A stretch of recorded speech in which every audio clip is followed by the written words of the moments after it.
One story that I always love to tell is the Annie Chambers story. Oh, wow. And just because it's close to my heart, because I, in 2016, started doing human trafficking ministry in Kansas City.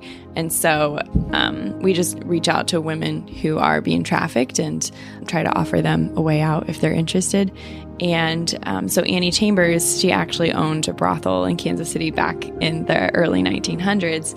And it was so fascinating because the churches, the mob was ruling the city at the time, and the churches came together and they formed the Society for the Suppression of Commercialized Vice. Yeah. And so that federation from all these churches succeeded in shutting down every brothel in the city except for the Annie Chambers mansion, because she took her case to the Missouri Supreme Court, and the Missouri Supreme Court ruled that she could keep it open. Wow. And so that was the one brothel in the city. But meanwhile, there were all these other empty brothels that had shut down.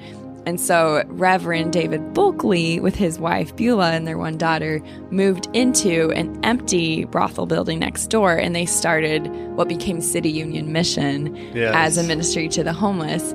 And so meanwhile, so you've got this brothel next door to the City Union Mission. Yeah. And Annie Chambers, by this time, she's like in her 80s. Yeah. And she is sitting in her living room with her window open and overhears David Bulkley preaching a sermon for another woman whose child had passed away, and Annie Chambers had lost her own child years earlier. She lost one, then she lost another one, didn't she? And her husband passed away, and her family had disowned her, and just this long series of misfortunes that eventually led her into a life of prostitution. Yeah. And so, but she hears a sermon, and it resonates with her heart, and then she just keeps watching the Bulkleys live out their faith in front of her. So eventually, there's a fire in their neighborhood, so both her and the Bulkleys are standing out on the street watching the fire burn, and Annie Chambers says to them, "I've been watching you, I want to be your friends."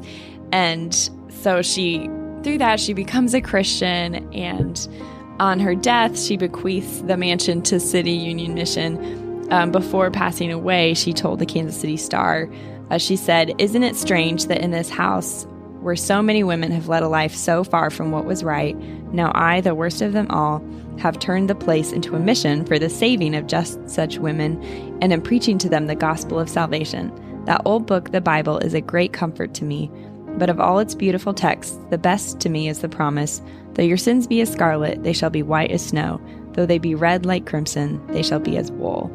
Wow, that's and so that, cool. It just encourages me so much as we continue to minister to people and the women, that you don't know how long God is pursuing people. Like Annie Chambers didn't come to Christ till she was in her 80s. And so as we're doing ministry, It might take God till they're in their 80s to come around. But just you don't know what God's doing in people's hearts.